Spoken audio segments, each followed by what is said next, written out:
तो मैं हारमोनियम मंगाऊं? हाँ बिल्कुल मंगाइए। ब्रिजेश, थोड़ा हारमोनियम लाइए। सारे ग म पदा पा, सारे ग म पदा मा, म प ग हाय हाय। ग म रे नि सा।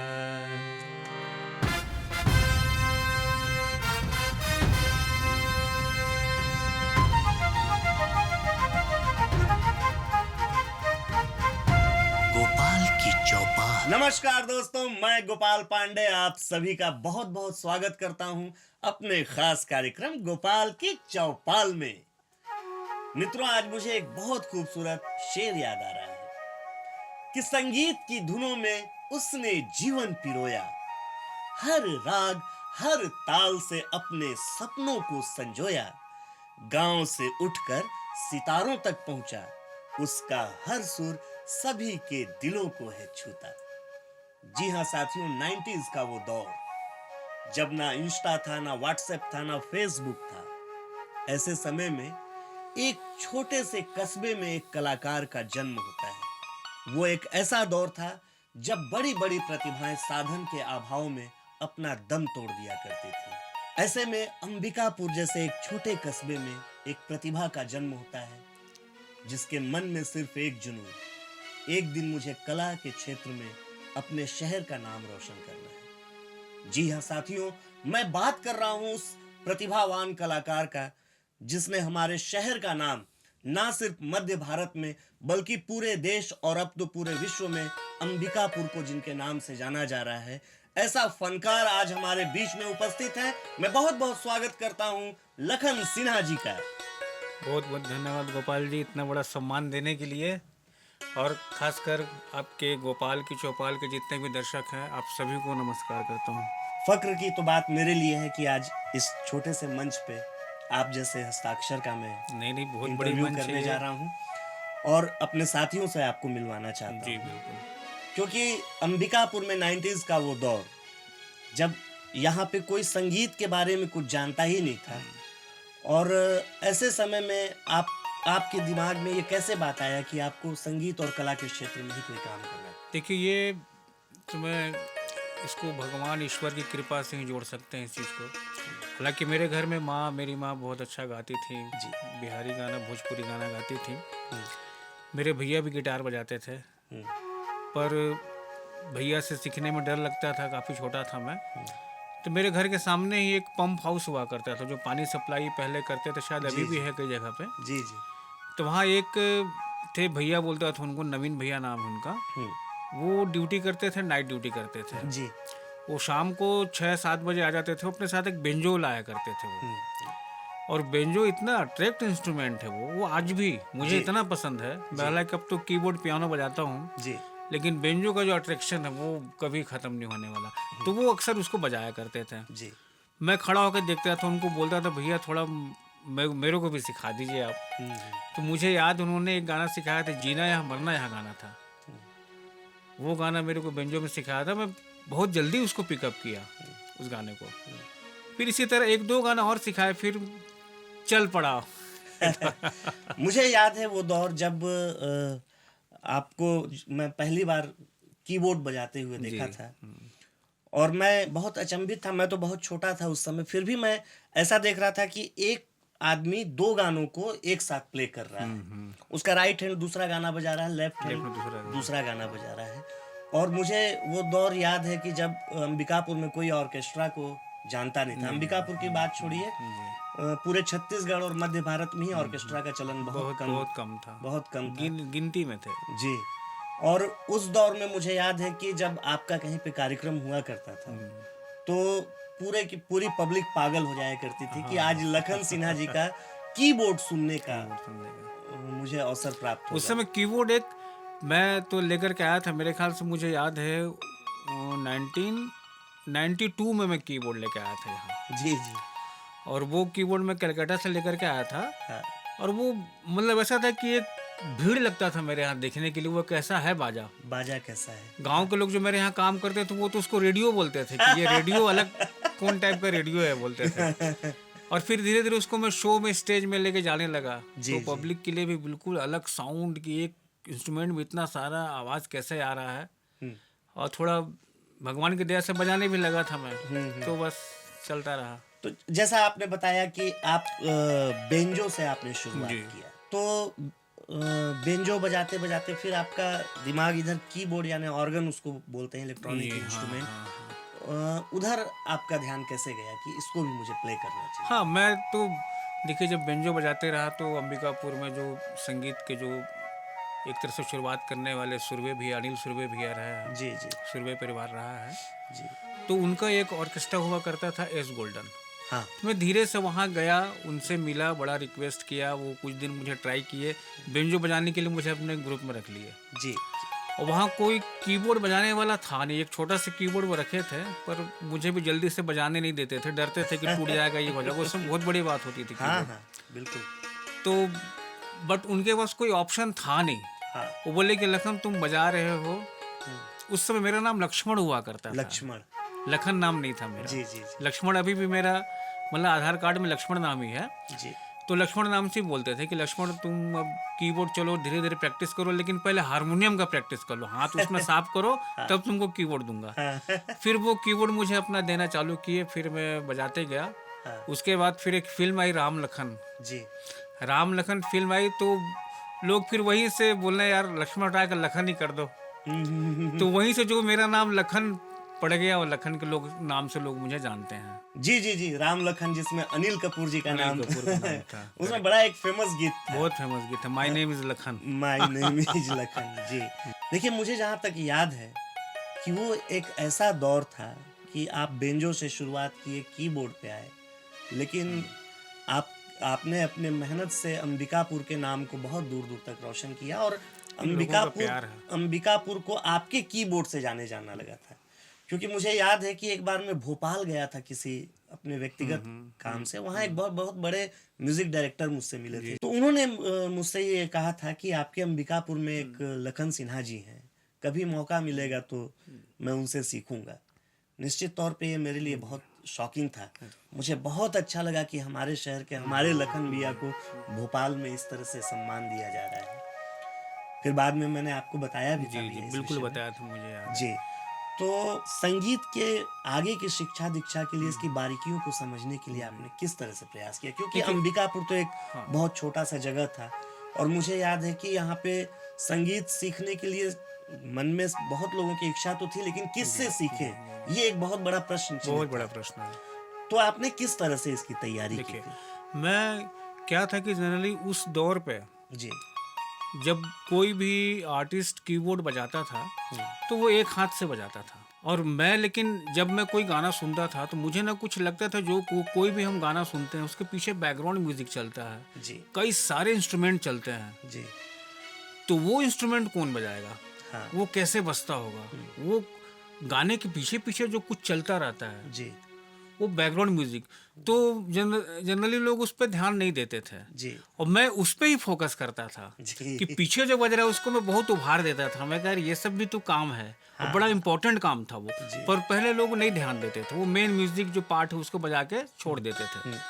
तो मैं कहा अब एक हाथ से तो कैसे होगा, फिर मैंने लेफ्ट हैंड का भी इस्तेमाल करना चालू किया। उस समय मुझे तो नहीं पता था कि लेफ्ट हैंड भी लगता है कि राइट लगता है, उस समय ना यूट्यूब आपने बताया ना गूगल था, कुछ भी नहीं मालूम था। तो मैं दोनों हाथ से मैं तब मैं स्टार्ट किया, मैं इस हाथ से अलग बैकग्राउंड देना, इस हाथ से अलग, मैं कहा तब जाकर के हो पाएगा उस गाने का कंप्लीट, कि इसमें म्यूजिक मेन म्यूजिक बजा रहा हूँ, इसमें बैकग्राउंड बजा रहा हूँ, या बेस गिटार बजा रहा हूँ। ऐसा करते गया तो एक ना नया चीज़, कम से कम छत्तीसगढ़ के लोगों के लिए, एमपी उस समय तो एमपी था, तो लोगों के लिए एक नया चीज़ दिखने लगा कि यार ये कुछ अलग हट के काम करता है, तो थोड़ा सा उसमें मेरा नाम हो गया था। तो मैं यही जानना चाहता हूँ कि बाद में फिर आपने इन चीज़ों को, जो बहुत सारे आपके अंदर कंफ्यूजन भी रहा होगा, तो आपने फिर किसी से संगीत की विधिवत शिक्षा दीक्षा बिल्कुल ली? शिक्षा लिया मैं जी। उसमें। देखिए आकाशवाणी में पंडित विनोद पाठक जी मेरे गुरु जी है, वो आए हुए थे। जी। ये मेरे ख्याल से 94 की बात है, ये जी। 1994 की। तो आकाशवाणी में जब मैं जाता था मुझे बुलाने लगे थे, काफ़ी छोटा था उस समय मैं, मतलब कि 18-19 साल का रहा हूँगा। तो आकाशवाणी में मेरे प्रतिभा को देखते हुए मुझे काफ़ी प्रोग्राम्स में बुलाते थे उन लोग बजाने के लिए साथ में। जी। तो पाठक जी जो थे वो आए हुए थे, वो मेरे प्रतिभा से वो थोड़ा प्रभावित हुए, बोलेगा लड़का टैलेंटेड तो है जो भी बोलो। तो मुझे फिर वो बोले कि यार तुम पिक्चर का गाना छोड़ो थोड़ा बजाना, हाँ, तुमको कुछ म्यूजिक मैं सिखाता हूँ। हाँ। और पाठक जी क्या है कि वो फॉरेन में भी बहुत रहे हैं, जी, जी। हॉलैंड में रहे हैं, तो वो पाश्चात्य म्यूजिक जो होता है वेस्टर्न क्लासिकल, वो बहुत अच्छा उनके दिमाग में था। तो बोले कि बेटा तुम्हें कुछ बात ऐसा मेरे को दिखता है, मेरे पास कुछ कैसेट है, वो कैसेट का दौर था, वो कैसेट था वो अपना वेस्टर्न क्लासिकल कैसेट था, बीथोवेन, मोजार्ट, हैंडल, शोपा, ये 4 कैसेट मेरे को ला करके वो दिए। बोले इसको सुनो तुम पहले, एक हफ्ता सुनो, फिर मेरे पास आना तुम। मैं उसको एक हफ्ता सुना, कुछ समझ में ही नहीं आया क्या है। जनरली जो आपको बता दूं दर्शकों को, वेस्टर्न क्लासिकल म्यूजिक वो होता है जो हम लोग पाश्चात्य संगीत देखते हैं, उसमें जो 100 150 वालिन वाले बैठते हैं, एक साथ बैठते हैं, करते हैं म्यूजिक, वो हम लोगों के लिए तो थोड़ा अलग है, पर बहुत बड़ी म्यूजिक होती है वो। मैं तो बता दूं आपको कि जो भारतीय क्लासिकल जो पावर में है, मतलब जितना बड़ा म्यूजिक है उतना ही बड़ा म्यूजिक उनका भी है। उनका भी है। बिल्कुल, लोग जैसे कहते हैं ना दुनिया में हमारा म्यूजिक सबसे बड़ा है, तो ये जो उस म्यूजिक को नहीं सीखा है, उस म्यूजिक को नहीं जाना है, वो ऐसा बोलेगा। बाकी जो मैं तो बड़े बड़े उस्तादों को, भारतीय उस्तादों को सुना हूँ, वो कभी भी वेस्टर्न क्लासिकल को बुराई नहीं किए हैं, क्योंकि वो सीखे हैं, वो जानते हैं, उस म्यूजिक को समझते हैं। जी। फिर ये तो रहा एक अलग पार्ट। तो फिर वो मुझे सुनाया पाठक जी, तो मैं फिर उसको सुना, मैं गया, मैं कहा कि कुछ तो मुझे समझ में आ नहीं रहा है। बोले ठीक है। अब सबसे बड़ी समस्या ये थी कि पाठक जी को कीबोर्ड बजाने आता नहीं था, वो ऑन ऑफ करना नहीं जानते थे, लेकिन कंपोजर दिमाग, मतलब जीनियस मैन वो, वैसा अपने जीवन में वैसा कलाकार मैंने नहीं देखा। मतलब बहुत, मतलब अपने आप को गर्व महसूस करता हूँ कि मैं उनका शिष्य हूँ, पंडित विनोद पाठक जी का शिष्य हूँ मैं। और वो मुझे मुंह से ही बताना चालू किए कि ये करो, लेफ्ट हैंड से अलग काम कराना, राइट हैंड से अलग काम कराना। रात भर अपने साथ रखते थे, वो सिखाते थे दिन भर रात भर। तो ये करते करते करते उनका आशीष रहा, और बाकी ईश्वर का कृपा रहा कि थोड़ा कुछ करते रहा मैं। वाह। मुझे भी याद है, दर्शकों में बताना चाहूँगा कि भोजपुरी की स्वर कोकिला, जिनको लता जी कहा जाता है, भोजपुरी की स्वर्गीय शारदा सिन्हा जी, वो अंबिकापुर में आई थी, और सौभाग्य से उस समय हमारे यहाँ आकाशवाणी में पाठक सर जी थे, और उनके तबला को सुन के उनका तुलना उन्होंने जाकिर हुसैन साहब से किया था। ये थे पाठक सर, जिन्होंने बाद में हमारे लखन सिन्हा जी को संगीत की शिक्षा दीक्षा दी। तो कीबोर्ड बजाना, सबसे पहले बेंजो बजाना, फिर एक छोटा सा कीबोर्ड पकड़ना, फिर पाठक सर से संगीत की शिक्षा दीक्षा लेना, यहाँ तक तो बात समझ में। जी जी जी। मैं कुछ समय भोपाल में भी रहा हूँ गोपाल जी। जी। वहाँ एक कृतिका मैडम करके थी जी। अभी वो फॉरेन में रहती है, उनसे मैं थोड़ा नोटेशन, और वो क्या है कि प्रॉपर सीखी हुई थी क्लासिकल। हम लोग तो एक देहाती स्टाइल से सीखे थे, है ना, पर वो प्रॉपर वो बड़े कॉलेज से सीखी हुई थी। तो उनके पास भी मैं करीब 3 महीना रह कर शिक्षा लिया हूँ। फिर बाद में गाने का शिक्षा मन किया तो मैं चित्रकूट, इलाहाबाद के पास, जो प्रयागराज के पास चित्रकूट है, वहाँ रामशंकर जी से भी मैंने करीब 3-4 महीने ठुमरी का शिक्षा लिया हुआ है। तो ये सब भी मेरे गुरु ही हैं। बहुत अच्छी बात है, यहाँ तक का सफर तो समझ में आया, लेकिन इसके बाद जो आपने चौका और छक्का मारा है, थोड़ा उसकी भी चर्चा हो जाए, क्योंकि पूरा मध्य भारत उस समय तक अंबिकापुर को जानने लगा था संगीत के क्षेत्र में। और लखन सिन्हा का एक ऑर्केस्ट्रा हुआ करता था साथियों, जुनून। और मुझे याद है कि जहां जुनून ऑर्केस्ट्रा अगर हो गया तो पुलिस वालों की तो शामत थी, पब्लिक कैसे संभलेगी। हाँ, वो दौर था खैर। क्योंकि मैंने देखा है कि लखन भैया का अगर ऑर्केस्ट्रा हो रहा है जुनून, और वहां लाठी चार्ज ना हो, ये बड़ा एक बहुत बड़ा प्रश्न चिन्ह था कि अगर पुलिस को लाठी चार्ज नहीं करना पड़ रहा है, यानी लग रहा है कि कुछ कमी थी क्या। वो दौर हमने देखा है, चाहे वो रायपुर हो या भोपाल हो या जबलपुर हो, यदि ऑर्केस्ट्रा को लोग जानते थे तो लखन सिन्हा जी के नाम से जानते थे, इनके कीबोर्ड के नाम से जानते थे। और हर ऑर्केस्ट्रा के सिंगर का एक चाहत होता था कि मैं स्टेज पे गाना गाऊं और कीबोर्ड जो प्ले हो रहा है पीछे लखन भैया बजाते रहे। लेकिन वहां से निकल के एक गीत आया, जुनून एल्बम था, जिसमें एक गीत हुआ करता था, सयोनी। तो ये कहाँ से आपके अंदर आया कि मुझे गाना चाहिए, और गाना भी चाहिए तो मुझे, मैं तो आप ये कह सकता हूँ कि जो एल्बम में जो गीत था उससे भी खूबसूरत और अच्छे अंदाज में आप उस गीत को पेश किया करते थे। तो ये कहाँ से आपके दिमाग में आया कि मुझे गाना चाहिए? हाँ, ये तो मतलब मैं बजाने लगा था, और हाई पिच का गाना उस समय लोग बहुत नहीं के बराबर गाते थे। जी। वो दौर था सोनू निगम का। सोनू निगम का। उस समय ना नुसरत फतेह अली खान को लोग जानते थे, ना राहत अली को जानते थे, ना कैलाश खेर को जानते थे। कोई भी हाई पिच पे गाने वाले या सूफी गाने वाले नहीं थे। कव्वाली गाने वाले थे कुछ, पर कव्वाली में एक आध गाना ही फेमस था, चढ़ता सूरज धीरे धीरे ढल जाएगा, ये सब गाने कुछ फेमस थे। सयोनी एल्बम आया और वो हाई पिच में गाना है काफी। तो मैं एक्चुअली प्रैक्टिस कर रहा था, गा लिया उसको। हाँ। तो मैं कहा उसको स्टेज पे गा के देखते हैं। एक बार गा के देखा तो वो बहुत चल गया वो गाना। क्योंकि मुझे इसलिए याद है कि आपका एक कार्यक्रम था, मैं बहुत छोटा था, तो कुछ लोगों ने कहा कि भाई लखन सिन्हा जी आ रहे हैं, हाँ। तो उनका कीबोर्ड सुनने चलना है। हम लोग आपका कीबोर्ड सुनने गए, क्योंकि जब आपका ऑर्केस्ट्रा होता था तो गायक वो एक तो सब ठीक थे, पब्लिक तो कीबोर्ड सुनने जाती थी। हाँ, कीबोर्ड का था वो। आप बहुत सारे सोलो परफॉर्मेंस दिया करते जी थे। बिल्कुल बिल्कुल, है हाँ, ना, सोलो हुआ जिसका करता पब्लिक फरमाइश भी करती थी कि आप उस धुन को सुनाइए। तो वहां पे हम लोग बिल्कुल शॉक्ड हो गए। पहले तो हम लोगों को लगा कि ये ओरिजिनल बज रहा है, फिर लगा कि नहीं कोई गा रहा है। वो तो हम लोग देखे कि अरे ये तो लखन भैया गा रहे हैं। उसके बाद फिर एक फिल्म आई धड़कन। धड़कन। अभी दर्शकों में आपको सुनवाऊंगा, भैया से रिक्वेस्ट करूंगा कि आपको एक एक लाइन सुनाए।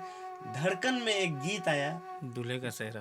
दूल्हे का सेहरा सुहाना लगता है, और जब आप बोलते थे धड़कन धड़कन, तो यकीन मानिए युवाओं का दिल धड़क जाता था। हाँ, वो खैर तो सयोनी एकदम अलग विधा का गीत, अलग विधा का गीत। और जब आप धड़कन धड़कन गाना शुरू किए राहत फतेह अली खान साहब के गीत को, तो एक तो आवाज लगता था कि वही गा रहे हैं, और दूसरा ये सूफी गीत, और इसका स्टाइल बिल्कुल अलग। बिल्कुल अलग। तो मतलब संगीत का कोई विधा रहने भी देंगे आप?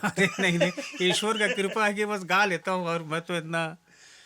दर्शकों, मैं आपको बताना चाहूंगा कि लखन भैया अंबिकापुर में ये सब कुछ कारनामे करने के बाद फिर अंबिकापुर के लोगों ने इनको धक्का दिया कि आप यहाँ के लिए नहीं बने हैं, आप सिर्फ छत्तीसगढ़ और मध्य प्रदेश के लिए नहीं हैं, हम लोग चाहते हैं कि आपको पूरा भारत सुने।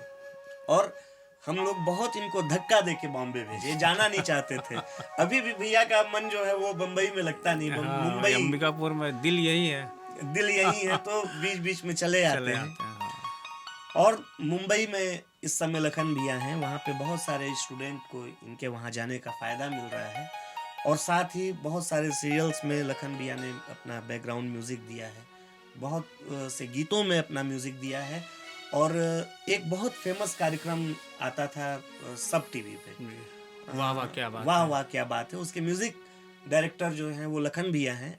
अभी वो सोमारू टीवी पे आता है। हाँ, सोमारू में वाह भाई वाह, वाह भाई वाह, हाँ, वो वाह वाह क्या बात है, सब टीवी सोनी में आता था। और इस कार्यक्रम के जो होस्ट हैं वो देश के जाने माने कवि, और उससे भी बढ़ के देश का आज तक का जो सबसे ज्यादा टीआरपी वाला जो सीरियल है, तारक मेहता का उल्टा चश्मा, उसमें तारक मेहता के रोल को जीवंत कर देने वाले शैलेश लोढ़ा जी, जब लखन भैया के सुर को सुने, इनके गीतों को सुने, तो वो भी अपने आप को ऑन कैमरा इनके गीत पे लिपसिंग देने से नहीं रोक पाए। थोड़ा उधर देखिए भैया। मोरे सैया तो है परदेस, मैं का करूं सावन को। बोले बोल, सांस ले लीजिए। बोल, अरे लगन सिंह, कितनी आवाज मिलती है हम लोगों की। ताली बजाओ, ताली बजाओ।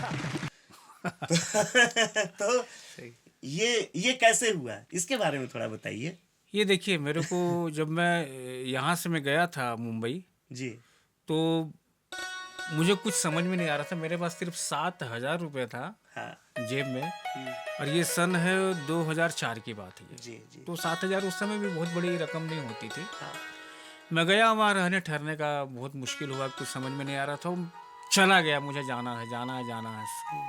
घर वाले माँ भी बहुत रोकी, परेशान हो कि इतना बड़ा शहर में जाके क्या करेगा, कुछ तेरे को गया भी नहीं है, कुछ भी नहीं है। गया वहाँ एक भैया है हमारे, राजेश सिन्हा भैया, उन्होंने मुझे सपोर्ट किया, एक रूम दे दिया अपना रहने के लिए। उनको पता था कि ये अपना निकाल लेगा, जी, चल जाएगा। मैं तैयार तो यहाँ से थोड़ा था ही गाने बजाने में। जी, फिर मुंबई पहुँचा, उसके एक हफ्ते के अंदर ही एक जगह ऑडिशन हो रहा था। उसमें डिज्नी चैनल जो बच्चों का आता है, हाँ, डिज्नी चैनल लॉन्च हुआ था इंडिया में जी, फर्स्ट टाइम। ये 2004 की ही बात है ये।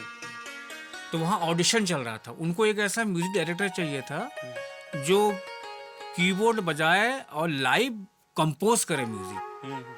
लाइव कंपोज करना है, मतलब उसमें कोई आपको नहीं मिलना है। हाँ, वहाँ कुछ लोग एक्ट कर रहे हैं, एक्टिंग कर रहे हैं, हाँ, और फटाफट आपको करना है। कोई पहले से रिहर्सल नहीं, कुछ भी नहीं। उनको ऐसा आदमी ही चाहिए था म्यूजिक बजाने वाला। वहाँ मैं पहुँच गया।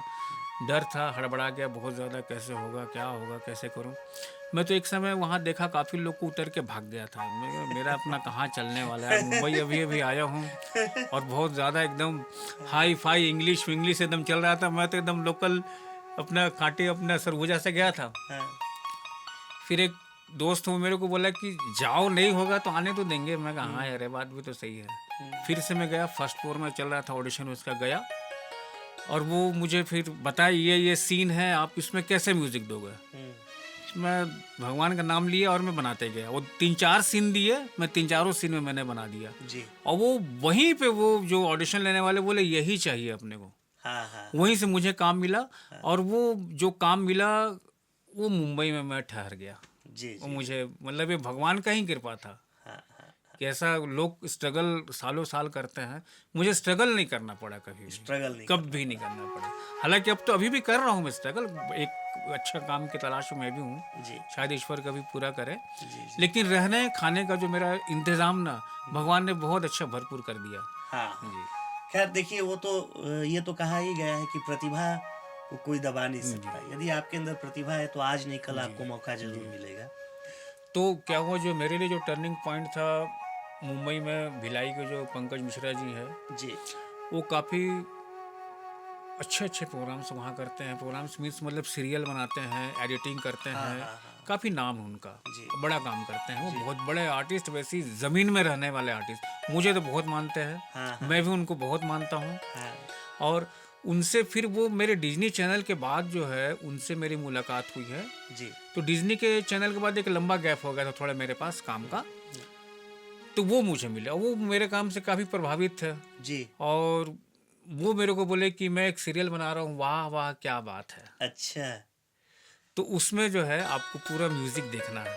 हाँ, हाँ, तो मैं कहा चलिए बिल्कुल देखते हैं। तो मैं मीरा रोड में रहता था, वो अंधेरी में रहते थे। तो वो मुझे फ़ोन किए कि आप आ जाइए एक बार मिलने के लिए मेरे से। और मुझे याद है कि मैं मीरा रोड से ऑटो लिया हूँ, अंधेरी के लिए निकला हूँ, और वो रास्ते में ही मैंने एक गाना बनाया था, वाह वाह क्या बात का, एक सिग्नेचर ट्यून मैंने धुन रिक्शा में ही सोचा। और मैं जाकर उनको सुनाया, बोले यही चाहिए अपने को। एकदम कसम से बता रहा हूँ मैं, गाने तो बड़ा हो गया। तो ऐसे ही बनता है धुन, तो ऐसे ही बनता है। वो बोले इसी पे काम करिए। बस मैं सीधे घर आया, काम किया। फिर वहाँ से मेरी मुलाकात शैलेश टोढ़ा जी से हो गई, क्योंकि उस शो के वो ही होस्ट, एंकर, सब कुछ थे वो। और शैलेश टोढ़ा जी तो बहुत बड़े मेरे गॉड फादर बोल सकते हैं उनको। उनकी वजह से मेरी लाइफ चेंज हुई। जो अंबिकापुर में मुझे 4 लोग जानते हैं या जहाँ भी जो जानते हैं, सिर्फ शैलेश जी की वजह से।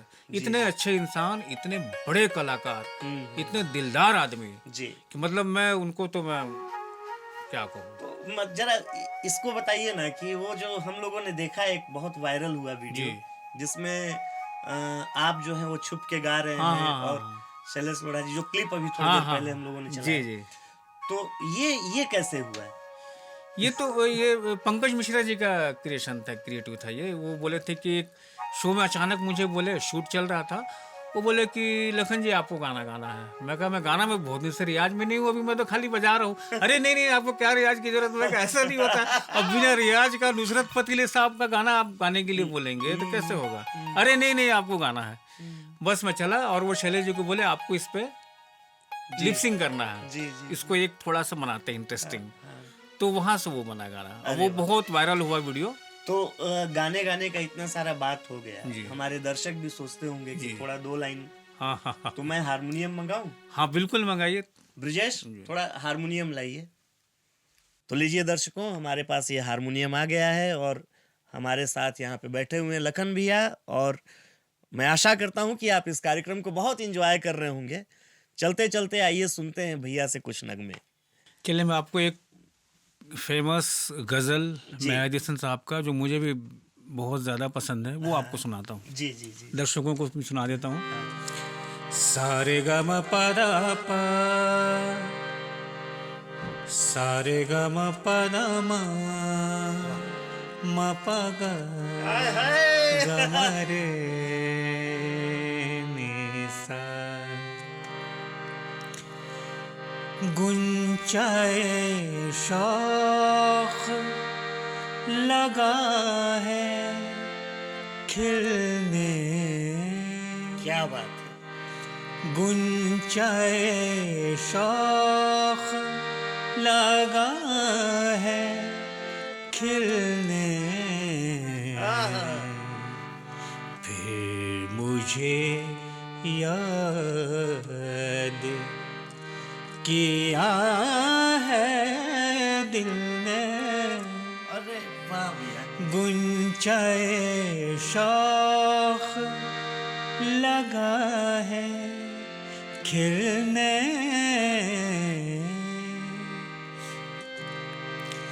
दास्ताने हैं लबे आलम पर, क्या बात है। दास्ताने हैं लबे आलम पर, हम तो चुपचाप गए थे मिलने, हम तो चुपचाप गए थे मिलने, फिर मुझे याद किया है दिल ने, गुंचाए शौक लगा है खिलने। क्या बात है, क्या बात है, क्या बात है। इतना जल्दी जाने नहीं देंगे भैया। मैं चाहता हूँ कोई एक गीत और सुना दीजिए। मतलब कैसे छोड़ दें आपको। हमारे दर्शक भी बोलेंगे कि मतलब इतना जल्दी कोई एक गीत। तेरा तुझको सौंप दे क्या लागत है मोर, मेरा मुझ में कुछ नहीं, जो होवत सो तो लगी तुमसे मन के लगन, लगन लगी तुमसे मन के लगन, लगन लगी तुमसे मन के लगन, लगन लगी तुमसे मन के लगन, गली गली घूमे दिल तुझे ढूंढे, गली गली घूमे दिल तुझे ढूंढे, तेरे बिन तरसे नयन, लगन लगी तुमसे मन के लगन, लगन लगी तुमसे मन के लगन, लगन लगी तुमसे मन के लगन, लगन लगी तुमसे मन के लगन। भैया भैया वो सरगम, भैया भैया वो सरगम सरगम सरगम सरगम। पद सारे गरे रे सा, पद सारे गरे रे समा गरे, पद सारे गरे रे सा। तो दर्शकों, ये है हमारे लखन भैया जिनको आप सुन रहे हैं। उम्मीद है कि आप इस कार्यक्रम को बहुत ही एंजॉय किए होंगे।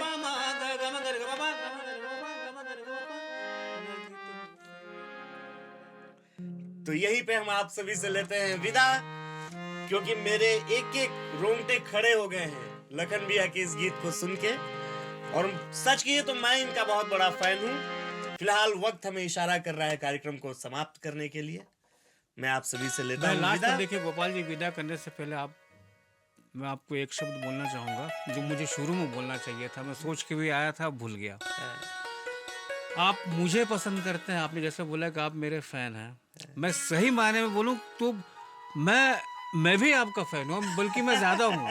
आप इतना बड़ा, इतनी छोटी सी शहर में रह करके इतना बड़ा बड़ा काम करते हैं। मैं कसम से बता रहा हूँ, मैं तो मुंबई में रहता हूँ, मैं सोचता रहता हूँ आपके सभी तरह के वीडियोस, मूवी, आपका पॉडकास्ट, आपके गाने, आप म्यूजिक कंपोजर भी बहुत अच्छे हैं, गायक भी बहुत अच्छे हैं, फिल्म भी बनाते हैं, डायरेक्टर, प्रोड्यूसर, अभी पॉडकास्ट भी चालू, क्या क्या करेंगे आप, और हर काम सुपर है आपका। नहीं, तो मैं तो एकदम आपको नमस्कार करता हूँ इस चीज के लिए। देखिए दर्शकों, बताते हुए कोई गुरेज नहीं हो रहा है मुझे कि मेरे एक्चुअल में जो संगीत में जो पहले गुरु हैं वो लखन भैया और मदन अरे सिंह नहीं, थापा जी हैं।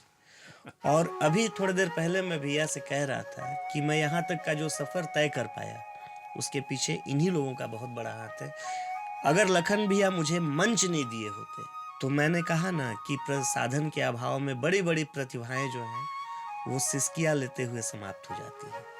तो निश्चित तौर पे जो मुझे मंच जो मिला वो तो आप ही लोगों अरे ने दिया आपका है, मेहनत और आपका है। ये सिर्फ और सिर्फ आप लोगों का आशीर्वाद है कि मैं आज यहाँ तक पहुँच पाया हूँ। फिलहाल सब दर्शकों, ईश्वर की कृपा है। हम आपसे लेते हैं विदा। जी, जी, नमस्कार। नमस्कार।